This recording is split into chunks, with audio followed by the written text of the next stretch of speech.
Najprej najlepša hvala. Hvala, da ste začeli ta projekt. Hvala zdravstvenemu domu, hvala bolnici, da ste nas povabili. Verjamem, če ne bi bilo direktorice gospe Bobot, verjete vprašanje, če bi se mi tudi to odločili za ta projekt, ampak ona me je spodbudila in prav je tako. Mislim, da se premalokrat pogovarjamo, kaj pomeni dojenje. Se pravi, to je začetek razvoja naše družbe. Moram reči, da je bila ta tema tabu tema, oziroma so se mamice skrivale, oziroma je bilo nerodno. In prav tako, kot ste rekli, ne reklamirati razne izdelke, ki nadomeščajo materno mleko.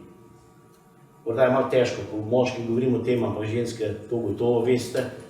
In kako pomembno je, da tudi lokalna skupnost zagotovi te prostore, katere se lahko mamice umaknejo in naredijo, se pravi, nahranijo svoje dojenčke.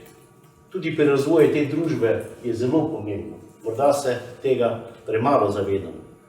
Zato vam iskrene čestitke vsem. Naša naloga pa je, ne da smo zdaj dobili to dojenju prijazno mesto v občini Slinje, ampak da ta projekt nadaljujemo in še ustvarimo še boljše pogoje za naše mamice oziroma za razvoj naše družbe. Hvala vam in čestitke.